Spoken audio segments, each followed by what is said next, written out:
अब है जी मेरा अगला फंक्शन ग्रेटेस्ट इंटीजर फंक्शन। ये हम पढ़ चुके हैं एनसीईआरटी में अच्छे से कि ग्रेटेस्ट इंटीजर फंक्शन क्या होता है। ग्रेटेस्ट इंटीजर फंक्शन वो होता है कि जब मैं x की वैल्यू 0 से 1 डालता हूँ सपोज़, ठीक है, 0 इंक्लूसिव है 1 इंक्लूसिव नहीं है, तो जिंट x की वैल्यू मेरी 0 होती है। ठीक है, यहाँ पे ग्रेटेस्ट इंटीजर फंक्शन का एक और नाम हो जाता है, याद रखने की ज़रूरत नहीं है, मोटा मोटा बस याद रख लो, फ्लोर फंक्शन। क्या हो जाता है? Floor function. ठीक है जी, इसका ग्राफ याद रख लो आप बस। 1 से 0 जब जाते हैं, सॉरी 0 से, जब 0 से 1 जाऊंगा तो मैं यही होगा मेरा। ठीक है, 0 ही रहेगी ना वैल्यू, और 1 पे मेरा ओपन बन जाएगा। अब जब मैं 1 से 2 जाऊंगा x में, तो y मेरा 1 हो जाएगा, यहाँ मेरा क्लोज्ड और यहाँ मेरा ओपन, क्योंकि x 2 पे मेरी x 1 से लेके 1.9 तक मेरी 2 रहेगी, y की वैल्यू यहाँ 1 है ना, तो 1 x की वैल्यू देखो यहाँ पे क्या है, x की वैल्यू यहाँ 1 है, यहाँ पे 2x की वैल्यू, तो 1 से 1.9 तक क्या रहेगी? y 1 रहेगा। राइट, अब ये मैंने 2 इसलिए बनाई हैं कि आपको अगला फंक्शन जो मैं कराऊंगा स्मॉलेस्ट इंटीजर फंक्शन, वो जस्ट इसके उल्टा है। ठीक है, तो यहाँ से भी डिराइव हो जाएगा वो। तो पहले हम प्रॉपर्टीज़ देखते हैं इसकी, और प्रॉपर्टीज़ इसकी क्या कहती हैं जी। पहली प्रॉपर्टी अगर मैं देखूं तो अगर आप क्या कर सकते हैं, -n का एजेंट लेंगे तो आप उसको सिंपली क्या लिख सकते हैं, प्रॉपर्टी 1 डाल देते हैं। आप उसको क्या लिख सकते हैं, आप उसको माइनस बाहर निकाल के n लिख सकते हैं। एनालॉजी ले लो, -3 की ले लेते हैं। -3 का अगर मैं जेंट निकालूंगा, या -3.5 लो ना, आसान क्यों लेना, मुश्किल लेते हैं। -3.5 की क्या है, अच्छा यहाँ पे n इंटीजर तो नहीं है, ये भी खास ध्यान रखना कि n इंटीजर जहाँ हो और जहाँ पे कोई कुछ और हो तो वहाँ पे चेंज होगा। यहाँ पे n क्या है, इंटीजर है, तो -3.5 का क्योंकि -4 हो जाएगा, तो यहाँ पे हमारा खास क्या हुआ है कि n मेरा यहाँ पे इंटीजर है, n इज़ इंटीजर हेयर, तो इंटीजर में तो ठीक है। -3 अगर मैं ले रहा हूँ सपोज़, तो उसका जेंट में माइनस लगा के 3 अलग से लिख सकता हूँ। तो जब भी आप इंटीजर का जेंट ले रहे हो तो सिंपली इंटीजर लिख दो, नेगेटिव बाहर निकाल दो, कोई दिक्कत नहीं है, आराम से दोनों की वैल्यू इसमें -3 ही आ रही है। सेकेंड प्रॉपर्टी,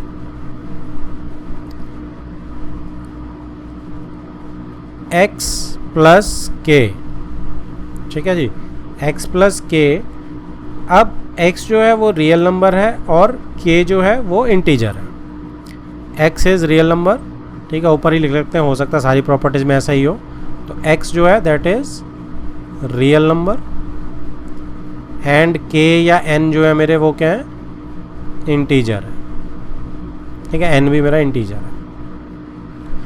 तो x प्लस के जो है वो ये कहता है कि आप इसको जिंट x प्लस के सिंपल लिख सकते हैं। अगर k इंटीजर है तो मैं प्लस वाली आइटम को बड़े आराम से बाहर निकाल सकता हूँ। तो इसकी एग्जांपल देख लेते हैं, क्या बोल रहा है ये भाई। x को अगर मैं 3.5 ले लूँ और k मैं कोई इंटीजर 4 ले लेता हूँ, तो मेरा जिंट क्या आने वाला है, 7.5। ठीक है, और इसकी जिंट की वैल्यू क्या आएगी जी, 7।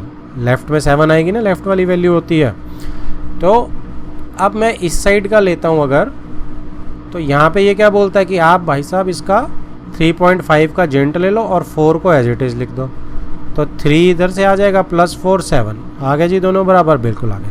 तो दैट मीन्स ये मेरी प्रॉपर्टी बिल्कुल होल्ड करती है। आप इसको नेगेटिव नंबर के भी चेक करो, मैं आपको सजेस्ट करूँगा कि आप नेगेटिव के लिए भी ज़रूर चेक करा करो, क्योंकि उसमें हमारी थोड़ी सी चेंजेस आते हैं, हमारे ब्रेन को थोड़ी आदत पड़ती है। एक करके देख लेते हैं कोई सी, -3.5 ले लेता हूँ, +4 ही रहने देता हूँ। ठीक है, और इस साइड क्या आ जाएगा, -3.5 का जेंट आ जाएगा, +4 आ जाएगा, बाहर निकल गया। अब -3.5 +4, ठीक है, माइनस करेंगे तो -0.5 आ जाएगा, +0.5 आ जाएगा, सॉरी। इसका जेंट करेंगे तो 0 आएगा। इस साइड से -3.5 का -4, क्योंकि लेफ़्ट में पड़ेगा, +4 ये भी 0 आ गया, तो ये भी बिल्कुल ओके। तो इसका मतलब माइनस और प्लस दोनों में मेरा बिल्कुल सही काम कर रहा है जी है। तो दैट मीन्स अगर मेरा जिंट x प्लस के है और k मेरा क्या है, एक इंटीजर है, तो मैं इंटीजर को सिंपली बाहर निकाल सकता हूँ और जिंट को मैं x कर सकता हूँ। ये हमारे लिए काफ़ी आसान है। दो चीज़ों का प्लस करके जिंट करना मुश्किल है अगर वेरिएबल और इंटीजर है, अदरवाइज वेरिएबल अलग करेंगे तो it will be quite easy. Next is third property, देखते हैं क्या है कि नेगेटिव ऑफ x का अगर जिंट करेंगे हम तो वो नेगेटिव आप बाहर निकाल सकते हैं, x है और -1 कर देंगे। तो ये सिर्फ लिखने का ही है, ये हम करते ही आ रहे हैं।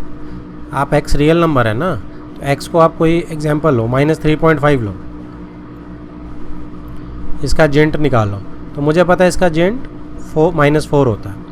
अब राइट हैंड साइड में आप क्या करोगे, आप इसका नेगेटिव बाहर निकाल दो, ठीक है, और यहाँ पे आपने क्या किया, -3.5 और -1 करेंगे। अब 3.5 का जिंट क्या होता है जी, 3.5 का जिंट 3 होता है, तो -3 हो जाएगा ये और -1 हो जाएगा, तो ये भी -4 आ गया जी, दोनों इक्वल। तो that means this is okay कि अगर नेगेटिव नंबर का जिंट है तो मैं उस नंबर का पॉजिटिव का जिंट उठाऊंगा और उसमें -1 कर दूंगा। ये सिंपल सी प्रॉपर्टी है, लिखने में ऐसी लग रही है, याद हमें है ये कि -3.5 है तो -4 बनेगा। तो मतलब मैंने क्या किया, -3.5 में से 3.5 का उठाया, 3 बना माइनस, तो -3 में मैंने एक और -1 कर दिया। तो ये आप याद रख सकते हैं बिल्कुल। तो अगली देखते हैं प्रॉपर्टी, अगली क्या कहती है जी। अगली प्रॉपर्टी है कि अगर मैं जिंट x के अंदर एक नेगेटिव जिंट x ऐड करूं तो मेरा क्या बनता है जी, ये बनता है मेरा -1 अगर मेरा x जो है वो इंटीजर नहीं है, does not belong to integer, और 0 बनेगा if x belongs to integer. ये कहता है कि अगर एक मैं सेम रियल नंबर उठाऊंगा और उसका एक का नेगेटिव और एक पॉजिटिव का जिंट ऐड करूंगा, तो अगर तो वो इंटीजर है तो 0 आएगा। तो देखो इंटीजर पे तो केस हमें बिल्कुल क्लियर है, इंटीजर पे तो हमें केस बिल्कुल क्लियर है, क्योंकि क्या होगा, यहाँ से जब जैसे ही मेरा x बिलोंग टू z होगा तो x माइनस एक्स ही बन जाएगा ना, ये भाई x का x आ जाएगा, -x का भी -x ही आएगा। क्यों, जैसे आप फॉर एग्जांपल x को 3 और -3 ले लो, तो क्या आएगा, 3 का जिंट 3 आएगा और -3 का जिंट भी -3 ही आएगा, ठीक है, +-3 कर लो, तो = 0 आ गया ना। तो इंटीजर्स के लिए दैट इज़ वेरी ओके, देखने से ही पता चल रहा है। प्रॉब्लम कब है, जब आप उसको रियल नंबर ले लेते हैं, यानी इंटीजर्स के अलावा। तो जैसे ही आप इंटीजर्स के अलावा लेते हैं तो -1 आएगा। कैसे आएगा, देखो जैसे ही आप इसे जिंट x लेंगे, यहाँ पे एग्जांपल लेते हैं, ये वाली एग्जांपल ले रहा हूँ मैं। जैसे ही आप x को 3.5 ले लेते हैं, वही अपना फेवरेट, तो 3.5 करेंगे प्लस -3.5 करेंगे, तो इधर से क्या आएगा, इधर से तो 3 आएगा, लेकिन इधर से -1 आ जाता है ना, तो -4 हो जाएगा ना ये। तो 3 + -4 कितना होगा, -1 का गैप आ गया ना, वो आना ही आना है। क्यों आना है, क्योंकि नेगेटिव का आप करोगे, आपने देखो यहाँ भी देखा है कि नेगेटिव का जिंट निकालते हैं तो माइनस ऑफ जिंट x -1 आता है। तो अगर मैं इसकी जगह माइनस जिंट x की जगह माइनस ऑफ जिंट x -1 लिख दूँ, तो ये वाला जिंट और ये वाला तो वैसे ही कैंसिल आउट हो जाएगा, तो -1 ही तो बचा, देखो, ठीक है ना। तो एल्जेब्रिकली भी हो गया प्रूव और बाय एग्जाम्पल भी हो गया प्रूव कि जिंट x और नेगेटिव जिंट x करेंगे आप ऐड, तो नॉन नेगेटिव में, नॉन इंटीजर्स में आपका -1 आएगा हमेशा, और इंटीजर्स में आपका 0 आएगा। नेक्स्ट इज फिफ्थ पार्ट, ये क्या बोल रहा है जी कि जिंट x, अब माइनस, ऊपर हमने प्लस करा था, अब माइनस आ गया बीच में, जिंट x का नेगेटिव हम माइनस करेंगे नेगेटिव जिंट के साथ, तो क्या आएगा, अगर तो इंटीजर है तो 2 ऑफ जिंट x आ जाएगा, और अगर इंटीजर नहीं है तो 2 ऑफ जिंट x + 1 आ जाएगा, ठीक है। अब देखो, अगर तो जैसे पहले किया था, अगर तो if it is an integer, जैसे कि इस वाले केस में if it is an integer, तो जिंट x, अब माइनस जिंट x में माइनस बाहर आ जाता है, तो माइनस ऑफ माइनस जिंट x, है ना, यही आ जाएगा इसका बाहर। तो अब क्या होगा, प्लस हो जाएगा, तो ये मेरा 2 जो है जिंट एक्स का ट्वाइस आ जाएगा। बिल्कुल ठीक है, यहाँ पे हम करके देख सकते हैं हमसे। सिमिलरली जब इंटीजर नहीं होगा तब क्या होगा जी? जब इंटीजर नहीं होगा तो जिंट एक्स का तो जिंट एक्स ही आएगा। अब माइनस ऑफ माइनस जिंट एक्स का क्या आएगा? माइनस लगाते हैं, माइनस जिंट एक्स का क्या आएगा भाई? माइनस जिंट एक्स, और एक माइनस करना पड़ता 1, है ना। तो अब क्या आ गया? साइन खोल दो आप, इसके ब्रैकेट्स खोल देते हैं, प्लस जिंट एक्स प्लस 1, तो ट्वाइस ऑफ जिंट एक्स प्लस 1 आ गया। बिल्कुल ओके है जी हमारा, ये दोनों हमारे पार्ट्स बिल्कुल ओके है। अगर आप इसको दूसरे वे से करना चाहें तो क्या कर सकते हैं? इंटीजर्स वाला तो सिंपल है। अगर मैं इंटीजर्स में 3 और 3 ले लूँ तो 3 और -3 का इधर माइनस कितना आ जाएगा? चलो हम x को 3 ले लेते हैं, इंटीजर्स के पे भी टेस्ट कर देता हूँ, ब्लू से ही टेस्ट कर देता हूँ। और अगर मैं x को 3 ले रहा हूँ, राइट, इंटीजर ले रहा हूँ, या तो क्या बनेगा? 3 -3, तो -3 की कितनी हो जाएगी? इसकी तो 3 रहेगी, -3 की -4 हो जाएगी, तो 3 + 4 7, ठीक है। अच्छा, अब यहाँ पे क्या करना था हमने? यहाँ से क्या निकालेंगे? ट्वाइस ऑफ जिंट एक्स निकालना हमने, तो twice of if it is a integer, तो यहाँ तो 2 × 3 हमारा 6 आ रहा है। तो देखो हमने क्या गड़बड़ करी है, क्योंकि यहाँ पे तो मेरा 6 ही आ रहा है। ओह सॉरी यार, मैंने -3 का जिंट -4 कैसे लिख दिया? -3 का जिंट तो -3 ही होता है, इंटीजर है ना वो। तो इसको एरर को ठीक करो,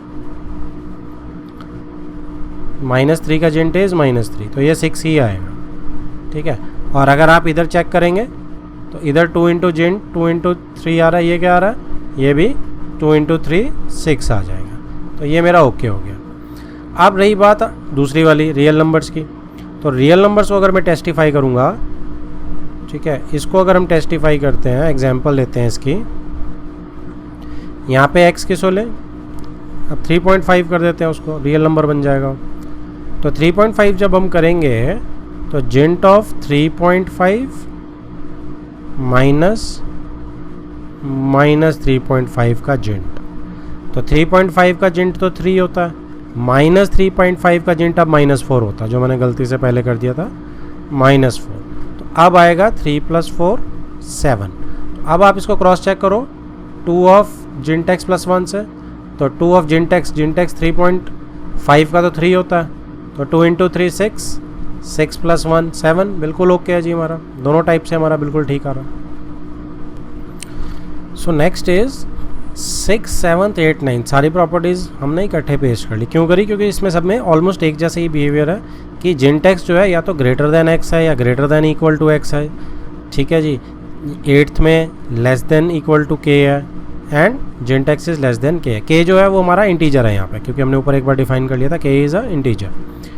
तो इसमें राइट हैंड साइड पे क्या है कि जैसे फर्स्ट 6th है प्रॉपर्टी कि जिंट एक्स अगर के से ग्रेटर देन इक्वल टू होता है तो एक्स जो है वो ग्रेटर देन इक्वल टू के हो जाएगा। अब ये इनइक्वालिटीज़ है ना जिंट की सारी, तो ये हमने एनसीईआरटी एग्जाम्पलर के क्वेश्चन करते हुए देखी थी, ठीक है, तो इसलिए मैंने सारी इकट्ठी लिख ली। तो इसमें अगर आपको याद नहीं होता, सीधा देख के नहीं पता चलता, तो इसको बहुत आसान है, एनालॉजी से निकालते रहो साथ साथ।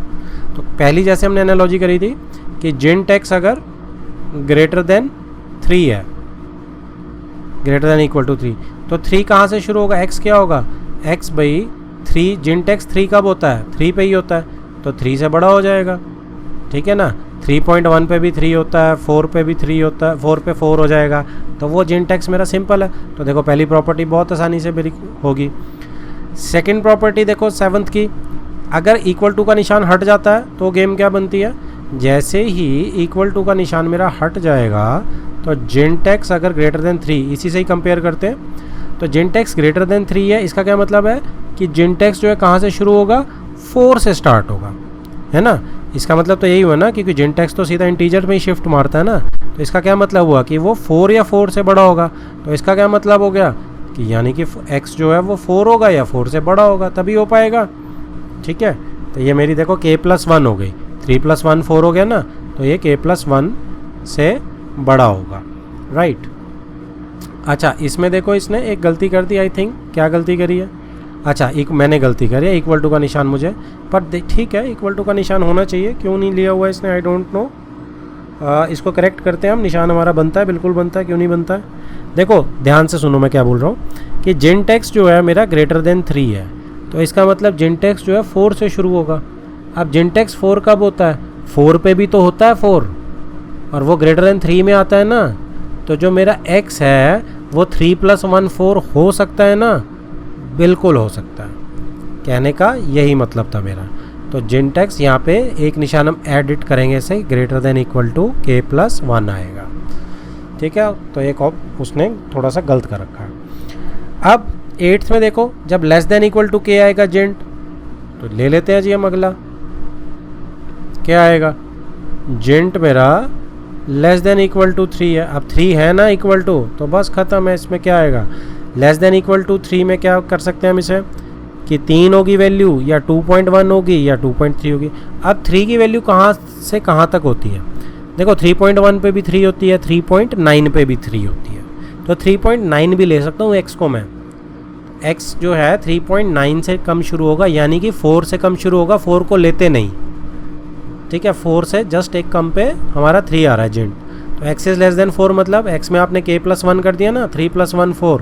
तो अब यहाँ पे देखो इक्वल टू का निशान नहीं है, तो अब ये बिल्कुल ठीक है, x is less then k + 1, right. 9th में मेरा क्या बोल रहा है जी, 9th में कह रहा है कि x अब इक्वल टू का निशान हटा दिया, k है, तो इसी को ऊपर वाली एनालॉजी को ही ले लेते हैं, बस लेस देन 3 कर लेते हैं। अब लेस देन 3, अब 3 नहीं हो सकता।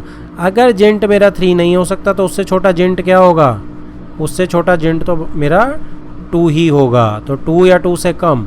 और अगर 2 होगा तो 2.3 तक जाएगा, 2.9 तक जा सकता है, उसका जिंट 2 होगा, ठीक है ना। सिर्फ 3 नहीं लूँगा, तो 3 मत लो, राइट, और 3 से कम ले लो, सीधी सी बात। तो इसका मतलब k बिल्कुल सेम रह गया, तो k ही रहेगा, लेस देन k, यहाँ भी इक्वल टू का निशान नहीं आएगा। नेक्स्ट इज़ मेरी 10th और 11th प्रॉपर्टीज़, ठीक है जी। ये मैं आपको कहूँगा कि आप इनको थोड़ा सा आराम से रट सकते हैं, ठीक है। आप x + 10th में आप कोई भी वैल्यूज़ डालेंगे, नेगेटिव के लिए बेसिकली, प्लस के लिए होल्ड नहीं करता ना, मतलब करती तो है, नेगेटिव के लिए ये वाला पोर्शन जो है मेरा ज़्यादा मैटर करता है। तो आप नेगेटिव की वैल्यू डालने इसमें आराम से निकल आएगी, या आप बड़े आराम से वेरीफाई कर सकते हैं, ठीक है। ऐसे ही 11th प्रॉपर्टी है, तो जिंट x + 1/n जिंट x + 2/n का जिंट, ऐसे n - n का जिंट करेंगे, जहाँ पे n क्या है, n नेचुरल नंबर है, ये खास है इसमें। तो इसके जब करते हैं एडिशन तो हमारा क्या आता है कि n टाइम्स x करके उसका जिंट आता है। तो ये 2 प्रॉपर्टीज़ आप याद करेंगे, ये कहीं भी लग सकती है, ठीक है जी। चलिए okay, next is smallest integer function. अब ये क्या फंक्शन है, इसकी हम थोड़ा सा जस्ट कंपेयर कर लेते हैं किससे। हमने ग्रेटेस्ट इंटीजर फंक्शन पढ़ा हुआ है, ठीक है ना, जिसे हम जिंट कह देते हैं शॉर्ट फॉर्म में, ग्रेटेस्ट इंटीजर फंक्शन। इसमें हमने क्या किया था, इसमें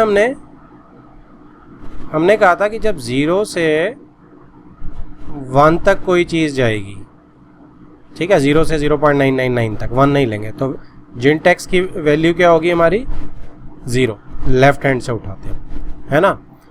तो अब इसी की एनालॉजी बनाते हुए लेफ्ट में अगर मैं आपको बोलूँ कि अब क्या होगा जी, अब मैं क्या ले रहा हूँ, अब मैं 0 से, अब इक्वल टू यहाँ नहीं ले रहा मैं,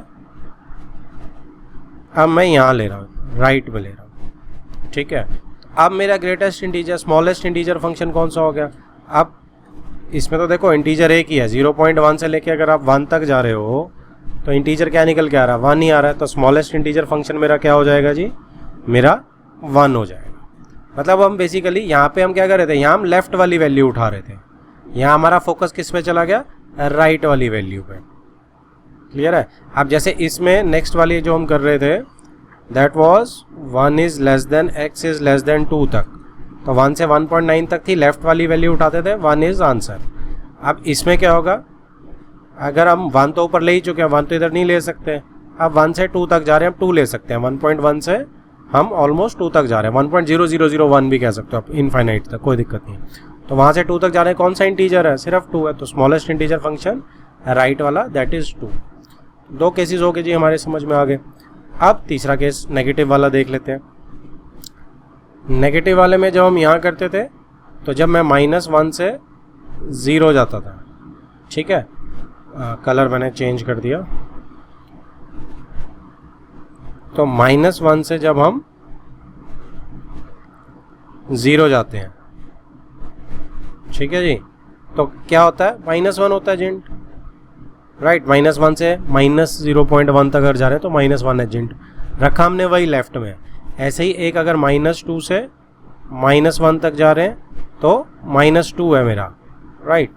अब क्या होगा, अगर यहाँ पे हम नेगेटिव केस लेने की ट्राई करते हैं, -1 से 0 जाते हैं, ठीक है। अब 0 को हम इंक्लूड करेंगे तो आंसर मेरा क्या आएगा जी, 0 आएगा।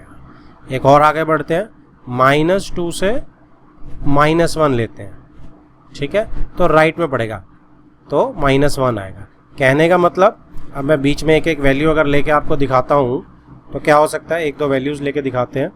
जैसे कोई भी वैल्यू उठा सकते हैं हम, लेफ़्ट वाली और कॉरस्पॉन्डिंगली राइट वाली भी उठा के साथ साथ दोनों पैरेलल हो जाएंगी। तो इसमें देखो, राइट में जैसे 0 से 1 के बीच में आप कौन सी वैल्यू उठाना पसंद करोगे, जैसे हम 0.5 उठा लेते हैं, तो इसका जेंट क्या होगा जी, इसका जेंट इसके लेफ्ट में पड़ता है 0 होगा। अब पैरेलली यहाँ पे 0.5 आएंगे, 0.5, अब इसका जेंट का निशान जो है स्मॉलेस्ट इंटीजर का, नीचे से इसका एक क्लोज नहीं होता शायद, ठीक है, एग्जैक्ट मुझे निशान मैं बता देता हूँ। ये जो नीचे से है, ये नीचे वाली क्लोज नहीं करते ब्रैकेट, ठीक है, तो इस टाइप का आप कर दो तो ये हो जाएगा। वैसे निशान कहीं मैंने बहुत ज़्यादा स्टैंडर्ड देखा नहीं है, सिर्फ वही लिखते हैं, बट यही है। तो जेंट एक्स का नीचे से क्लोज नहीं करते, यही है जी। तो इसमें क्या आ जाएगा, इसका आंसर क्या आने वाला है, 0.5 का। एक बार इसके बीच में 0.5 डाल देते हैं, स्मॉलेस्ट इंटीजर फंक्शन, सेंट कह देते हैं इसे, हम नया नाम रख देते हैं इसका, सेंट। नीचे से मैंने क्लोज कर दिया था, ओपन रखेंगे। तो इसका स्मॉलेस्ट इंटीजर फंक्शन क्या आ गया जी, तो इसका आ गया मेरा 1, ठीक है। इसके अब राइट में लेंगे, यहाँ पे हमने इसके लेफ्ट में लिया था, इसके हम राइट का वाला लेंगे। ऐसे ही अब अगले का देखो, अगले का अगर हम क्या लेते हैं, यहाँ से 1 और 2 के बीच में 1.5 लेता हूँ, तो इसके लेफ्ट वाला फंक्शन कौन सा है जी, 1, तो 1 इसका आंसर। इधर मैं अगर 1.5 लेता हूँ, इसका स्मिंट कितना है, स्मॉलेस्ट इंटीजर फंक्शन जी, इससे राइट में पड़ेगा जो 2, ठीक है। ऐसे ही अब नेगेटिव नंबर्स का देख लेते हैं। नेगेटिव नंबर में आप -0.5 ले लो, इसका जेंट कितना है, इसके ही लेफ्ट में जो पड़ेगा -1, ठीक है। नेगेटिव नंबर्स में बी केयरफुल। और इसका जो हम करेंगे -0.5 का, इसका स्मिंट कितना पड़ेगा जी, इसका स्मिंट पड़ेगा इसके राइट में, देखो क्या पड़ रहा है, 0, ठीक है। ऐसे ही लास्ट एक और ट्राई करते हैं, उससे क्लैरिटी बिल्कुल एब्सोल्यूट हो जाएगी हमें। -1.5 का जेंट कितना होगा जी, इसका जेंट होगा इसकी लेफ्ट में जो पड़ता है, दैट इज -2, ठीक है। और इधर -1.5 का स्मिंट कितना होगा, इसके जो राइट में पड़ता है, -1, ठीक है। तो this is smallest integer function. अब इसमें एक छोटा सा और वो क्या देख लेते हैं कि इसका ग्राफ कैसे बनेगा। इसके ग्राफ में ब्लू वाले का यहीं पे रखते हैं, चलो। अब एक काम करते हैं, उधर भी पैरेलल बना देता हूं मैं, दोनों का इकट्ठे ही प्लॉट करने की कोशिश करेंगे।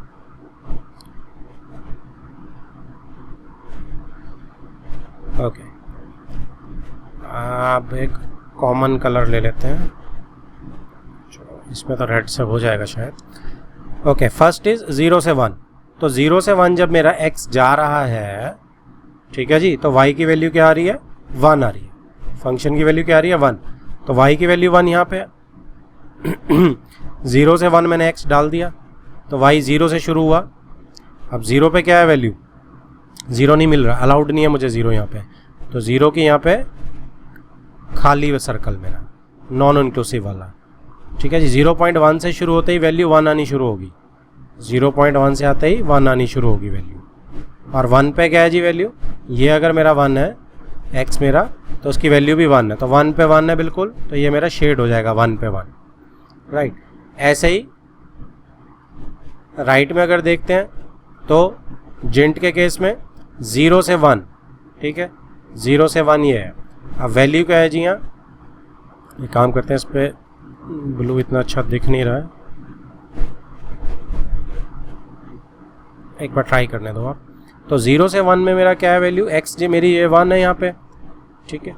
तो इसमें 0 से 1 में मेरा, यहाँ देखो 0 से 1 में मेरा y जो है वो 0 है, 0 से 1 में। अब 0 पे क्या है, 0 पे 0 है, तो 0 पे 0 इज अलाउड शेडेड, और ये मेरा शेड हो गया सारा 0 ही है क्योंकि y 0 से 1।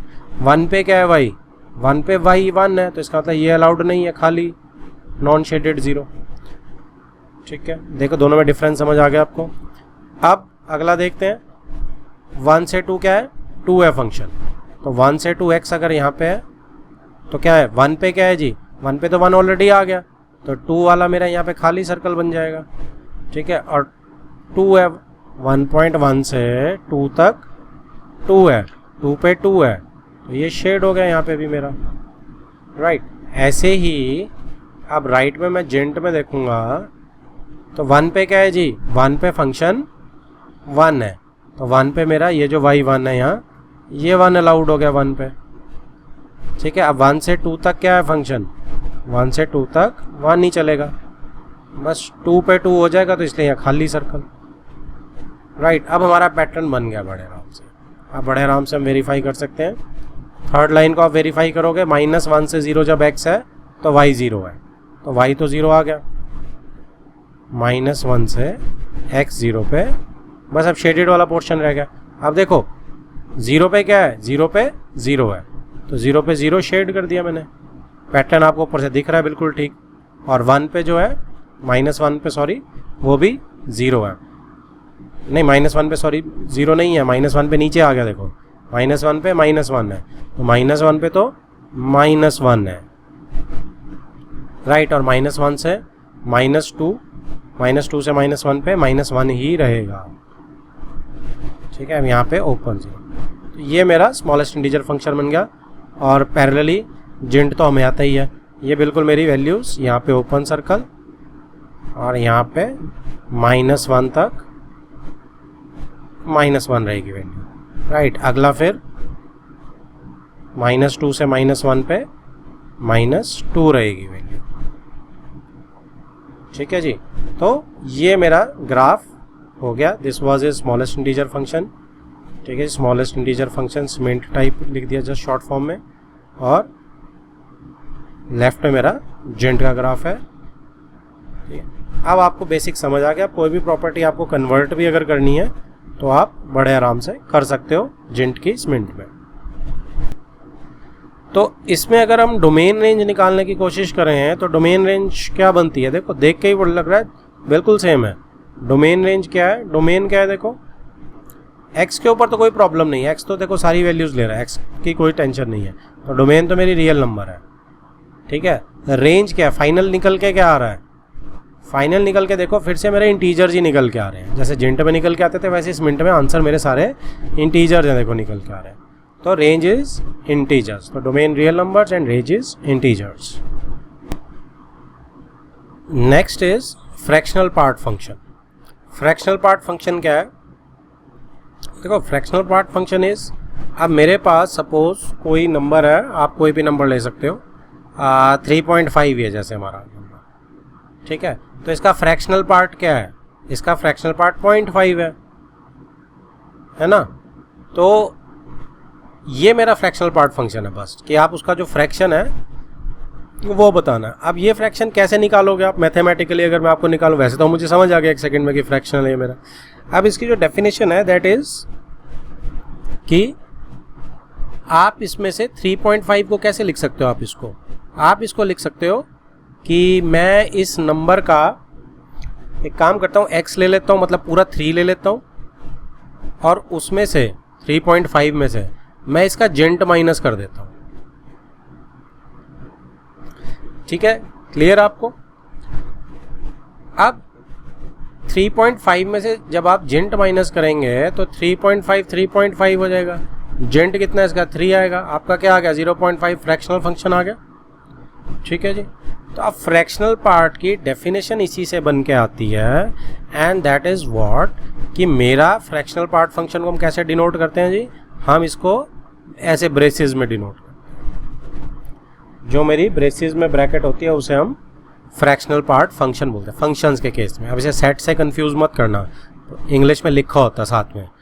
ठीक है, तो ये फ्रैक्शनल पार्ट फंक्शन है, डेफिनेशन साथ में आएगी हमेशा आपको। तो ये कैसे कैलकुलेट होगा, अगर मेरा ये एफ एक्स है, suppose this is my F x, तो ये क्या होगा जी, ये होगा मेरा कि मैं x में से क्या माइनस कर रहा हूँ, जेंट x को। तो ये मेरी एक मैथमेटिकल डेफिनेशन बन गई।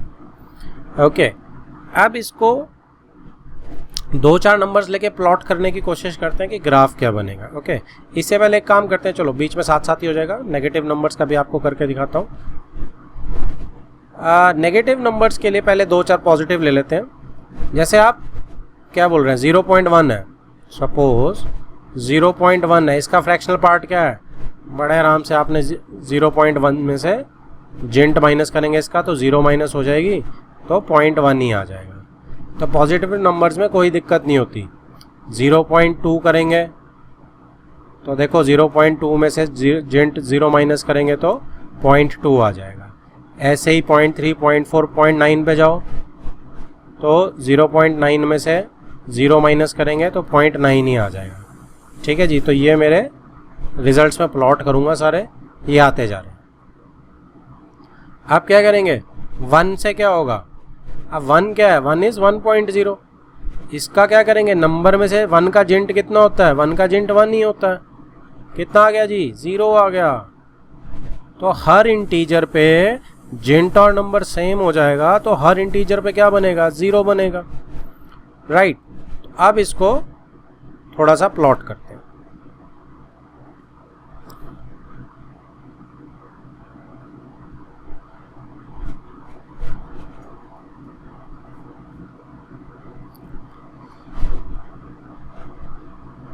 इसमें देखो 0 से स्टार्ट किया, 0 पे क्या है, 0 का जेंट, यहाँ पे एक एक्स्ट्रा और ट्राई कर लेते हैं लाइन, और 0 का क्या है, अब 0 का 0.0 यानी कि 0 माइनस 0, ये भी 0 आ गया क्योंकि इंटीजर है ना 0। तो 0 पे तो 0 वैल्यू है, तो 0 पे 0 वैल्यू है, तो 0 को तो मैं शेड कर देता हूँ, 0 पे 0 वैल्यू। अब 0.1 पे क्या है, 0.1 पे 0.1 है, तो यहाँ आ गया लगभग। फिर 0.2 पे 0.2 है, 0.3 पे 0.3 है, तो बिल्कुल y = x वाला ग्राफ चल रहा है, जो x है वही y है।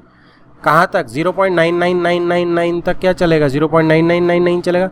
सपोज मेरा 1 यहाँ है, ठीक है, तो ये बिल्कुल ऐसे ही चलेगा, यहाँ का 1 यहाँ लगा लो आप, तो देखो ऐसे ही चले जा रहा है। 0.2 पे 0.2, 0.4 पे 0.4, अब 0.9 पे 0.9 तक पहुँच गया। 1 पे क्या है, 1 पे देखो इधर 0 है, तो 1 पे तो शेड क्या आएगी, 1 पे 0 आ जाएगा फिर से। इसका मतलब यहाँ खाली वाली नॉन शेडेड वाली आपका सर्कल। अब 1 से 2 पे जाएगा तो क्या आएगा, 1.1 पे क्या आएगा, 1.1 पे क्या आएगा, तो 1.1 पे 1.1 माइनस, अब जेंट निकालेंगे तो 1 आ जाएगा 1.1 का, तो क्या बन गया जी, 0.1 फिर से बन गया, तो 1.2 पे फिर से 0.2, 1.3 पे फिर से 0.3, 1.9 पे फिर से 0.9 क्योंकि फ्रैक्शनल पार्ट है ना सिर्फ, तो ये 1 से फिर से ऐसे ही चलता रहेगा 1.9 तक, फिर 0.9, 2 पे क्या आएगा, 2 पे तो 2 आएगा, 2 पे 0 आएगा, तो 2 पे 0 आएगा, तो हर इंटीजर 0 बन गया जी मेरा पैटर्न ग्राफ का। आगे मतलब ये ऐसे बनेगा 3 तक, फिर 3 पे ये ऐसे हो जाएगा। राइट, तो राइट हैंड साइड का मुझे क्लियर है। अब बात करते हैं नेगेटिव साइड की, ठीक है जी। और नेगेटिव साइड में जब मैं बात करूँगा, सपोज मैं यहाँ पे बात करता हूँ, एक नेगेटिव नंबर लेते हैं और नंबर है -1.1, ठीक है। अब क्या स्टोरी है, स्टोरी ये है कि -1.1 तो मैं लूँगा ही लूँगा, नंबर तो मुझे लेना ही लेना है ना। जस्ट वेट, एक में कुछ जगह नहीं बनी, जस्ट वेट। -1.1 तो मुझे लेना ही लेना है, ठीक है। माइनस जेंट करेंगे -1.1 का, तो -1.1 इधर आ गया। इसका ये फंक्शन निकालें, यहाँ फ्रैक्शनल फंक्शंस की ब्रैकेट आप लगा लो, सारे में ही लगा लो तो बेटर रहेगा, नहीं तो स्नैपशॉट में हम कंफ्यूज हो जाएंगे। तो यहाँ पे फ्रैक्शनल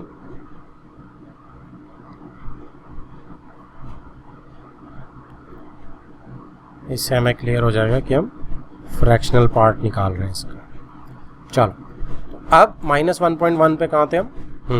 -1.1 यहाँ से आ गया जी सीधा, और -1.1 का जेंट कितना होता है? इसके लेफ्ट वाला, यानी -2, ठीक है जी। और -2 करूँगा तो -2 और ये वाला माइनस मिलके +2 हो जाएंगे। अब -2 -1.1 कितना बन गया जी? 0.9। इसका फ्रैक्शनल पार्ट क्या है? 0.9। अब ध्यान से देखो क्या मतलब हुआ इसका। चलो एक दो और निकाल लेते हैं। तो सिमिलरली आप चेक करेंगे, अगर मैं -1.4 का निकालूंगा तो कितना आएगा? तो -1.4 प्लस इसका जेंट 2, यानी 0.6, ठीक है। ऐसे ही -1.9 का जेंट कितना आएगा जी? 0.1, राइट।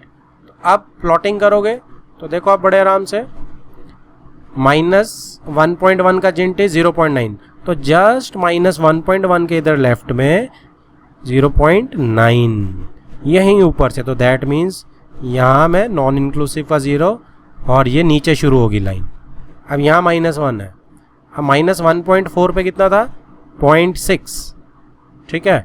-1.9 पे कितना है? 0.1 यहाँ। तो इसका मतलब ये लाइन बिल्कुल ठीक वैसे ही कंटिन्यू कर रही है जैसा पैटर्न बना था, ठीक है। -1 पे कितना आएगा? 0। इंटीजर पे क्या आता है? 0, ठीक है जी। तो ये मेरा नेगेटिव का भी पैटर्न बन गया। -2 पे भी ऐसे ही चलेगा, -1 के ऊपर यहाँ नॉन इंक्लूसिव सर्कल और यहाँ पे इंक्लूसिव सर्कल -2 पे 0 वाला, और पैटर्न ये। तो नेगेटिव में हमें क्या ख्याल रखना है इसका खास तौर पे, कि जितना बचा हुआ फ्रैक्शन है ना उसका, जैसे -1.4 का 0.6 बचा हुआ फ्रैक्शन है, तो वो आएगा उसका जेंट, उसका फ्रैक्शनल पार्ट, क्योंकि लेफ्ट से ले रहे हैं हम, तो उसके लेफ्ट से लेना हमने। तो -2 से कितना? -4 बचा हुआ 0.6, वो फ्रैक्शनल पार्ट है, ना कि -1 तक पहुंचने में कितना है। तो -1.4 में -2 से कितना पहुंचने का फ्रैक्शनल पार्ट है? 0.6, तो वो आपको याद रखना है। -1.9 में कितना फ्रैक्शनल पार्ट है -2 से? 0.1, तो ये नेगेटिव का आपको खास ख्याल रखना है। अब इसमें डोमेन रेंज क्या बन सकती है जी, इसको भी चेक कर लेते हैं। तो डोमेन इसमें मेरी क्या है? x पे तो देखो मुझे कोई दिक्कत लग नहीं रही है, x तो सारी अलाउड है, तो डोमेन तो इसकी रियल नंबर है। रेंज इसकी क्या हो सकती है? रेंज में देखो वैल्यू कहाँ से कहाँ तक जा रही है, आप नोट करो। 1 से 0 से उठ रही है y और 1 तक जा रही है, ये y1 है ना, तो इसके ऊपर तो जा ही नहीं रही, 0 से 1 तक, तो 0 से 1 तक जा रही है, और 0 तो इंक्लूसिव है लेकिन 1 वैल्यू नहीं टच कर रहा कोई भी, तो 1 की ओपन ब्रैकेट। तो रेंज मेरी इस 0 से 1 तक।